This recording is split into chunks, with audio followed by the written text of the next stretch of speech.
Hello students, आज के इस वीडियो में हम डिस्कस करने वाले हैं क्लास 9th की बुक बीहाइव से chapter number 2 sound of music के part 1 Evelyn Glennie listens to sound without hearing it के क्वेश्चन आंसर्स। स्टूडेंट्स, अगर आपने अभी इस चैप्टर को नहीं पढ़ा है तो पहले आप चैप्टर को पढ़ लें। उसका लिंक आपको इसी वीडियो के डिस्क्रिप्शन बॉक्स में मिल जाएगा। उसके बाद आप क्वेश्चन आंसर्स को पढ़ें ताकि आपको आसानी से समझ में आ जाए। तो स्टार्ट करते हैं। तो ये जो क्वेश्चन आंसर्स हैं ये आपको इनको एक या दो सेंटेंसेस में इनका आंसर करना है। So the first question is, how old was Evelyn when she went to the Royal Academy of Music. And question 2 इसके अंतर्गत, when was her deafness first noticed, when was it confirmed.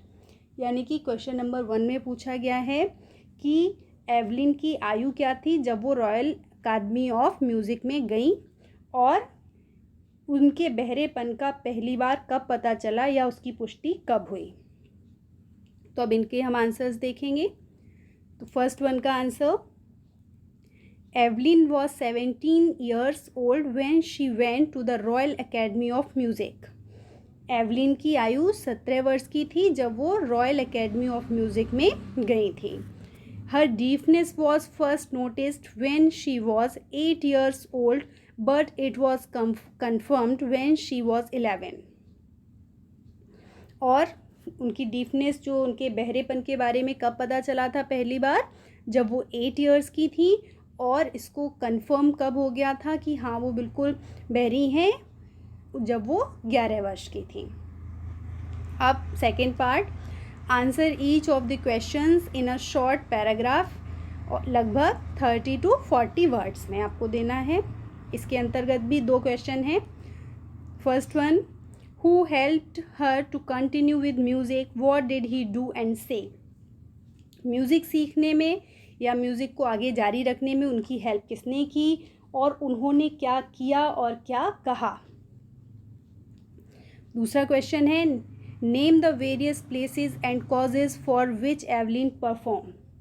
वो उनके आपको विभिन्न संस्थाओं के स्थानों के नाम देने हैं जहाँ जहाँ पर उन्होंने एवलिन ने परफॉर्म किया था और उसके कारण भी। तो आंसर्स देख लेते हैं इनके। Percussionist Ron Forbes helped Evelyn to continue with music. किसने हेल्प की थी? परकसनिस्ट मीन्स क्या होता है, चैप्टर में पढ़ा था हम लोगों ने, ताल वादक इसको हिंदी में बोलते हैं, जिनका नाम रॉन फॉर्ब्स था। इन्होंने एवलिन की म्यूज़िक को सीखने में हेल्प की थी। He begin by tuning two large drum to different notes and said, don't listen through your ears, try to sense it some other way. और जैसा कि क्वेश्चन में था कि उन्होंने क्या किया और क्या कहा, तो उन्होंने क्या किया था, दो बड़े ड्रम को ट्यून करके उनको डिफरेंट नोट्स पर बजाना शुरू किया था। और क्या कहा था, don't listen through your ears, कि कानों से मत सुनो, क्योंकि एवलिन जो थी वो कानों से तो सुन ही नहीं सकती थी, बहरी थी। बल्कि उन्होंने क्या कहा, try to sense it some other way, किसी और तरीके से इसकी जो आवाज़ है, जो ट्यून है, उसको महसूस करने की कोशिश करो। सेकेंड क्वेश्चन का answer, Evelyn performs at regular concerts. कहाँ कहाँ पे? रेगुलर कंसर्ट्स में परफॉर्म करती थी। सी ऑल्सो गिव्स फ्री कंसर्ट्स इन प्रिजन्स। फ्री कंसर्ट्स करती थी प्रेजेंस यानी कि जेल में, हॉस्पिटल्स यानी कि अस्पतालों में। She also gives high priority to classes for young musicians, और साथ ही यंग म्यूजिशियंस के लिए क्लासेस भी करती थी वो। तीसरा भाग है, इसमें क्या करना है आपको, answer the question in 2 or 3 paragraphs. आपको 2 or 3 पैराग्राफ्स यानी कि 100 से 150 वर्ड्स में आंसर करना है, मीन्स लॉन्ग क्वेश्चंस हैं ये। So question first, how does Evelyn here music. Evelyn किस तरीके से म्यूज़िक सुनती थी। Answer, Evelyn hears music by sensing the notes in different parts of her body। कैसे करती थी वो, अपनी बॉडी के डिफरेंट पार्ट से, मतलब अलग अलग अंगों से म्यूज़िक को सेंस यानी कि उसको महसूस करने की कोशिश करती थी। Ron Forbes her trainer turns to drum to different notes and ask her not to listen it through her ears but sense it in some other way। वही बात जो हम लोगों ने पहले पढ़ी थी कि रॉन फॉल्स ने दो अलग अलग ड्रम्स को डिफरेंट नोट्स पर बजाया था और उनसे कहा था कि इसको अपने कानों से नहीं सुनो बल्कि किसी और तरीके से उसकी ट्यूनिंग को, उसकी जो आवाज़ है, धुन है, उसको महसूस करने की कोशिश करो। Then she realizes that she could feel the higher drum from the waist up and the lower drum from the waist down। और फिर सी किसके लिए आया है? एवलिन के लिए। एवलिन ने ये महसूस किया, रियलाइज़ किया कि जो हायर ड्रम यानी कि जो एक ऊंचा जो धुन बजती है वो अपने वेस्ट के ऊपरी भाग से महसूस कर सकती थी, और जो लोअर ड्रम जो है, जो नीची जो आवाज़ है, उसको वो वेस्ट डाउन यानी कि वेस्ट के नीचे के हिस्से से कर सकती थी वो महसूस। She learns how to open her mind and body to sound the vibrations.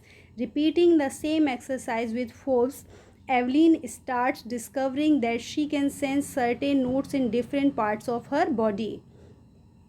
और क्या किया उन्होंने? इस तरीके से उन्होंने सीखना शुरू किया और धीरे धीरे अपनी प्रैक्टिस को आगे जारी रखते हुए फोर्ब्स के साथ में उन्होंने ये महसूस किया कि वो म्यूज़िक के अलग अलग नोट्स को अपने बॉडी के अलग अलग पार्ट से अनुभव कर सकती थी।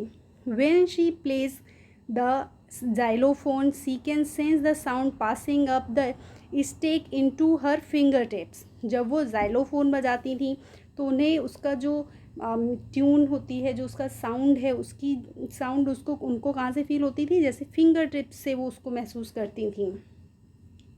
By leaning against the drum, she can feel the resonance flowing into her body। और जो ड्रम बजते हैं उनकी तरफ झुककर वो उसकी जो रेजोनेंस है उसको अपनी बॉडी में फ्लो होते हुए वो महसूस कर सकती थी। ऑन अ वुडन प्लेटफॉर्म, लकड़ी के प्लेटफॉर्म पर, she removes her shoes so that the vibration pass through her bare feet and up her legs. और जब वो किसी वुडन प्लेटफॉर्म पर यानी कि लकड़ी के प्लेटफॉर्म पर परफॉर्म कर रही होती थी तो वो अपने जूतों को निकाल देती थी और उसकी जो वाइब्रेशंस होती थी उनको वो अपने बेयर फीट, अपने पैरों से उसको महसूस करने की कोशिश करती थी। She says that music pores in through every parts of her body. वो कहती हैं कि जो म्यूज़िक है वो उनके अंदर से वो उनके कान नहीं थे, लेकिन वो क्या कह रही हैं कि जो म्यूज़िक है वो उनके शरीर के हर अंग से उनके अंदर जाता है। It tingles in the skin, her cheekbones and even in her hair। कहाँ से? स्किन के थ्रू, चेक बोन्स के through and even in her hairs यानी कि बालों के थ्रू भी। सो स्टूडेंट्स, ये थे कुछ क्वेश्चंस। आई होप आपको समझ में आ गए होंगे। Thanks for watching.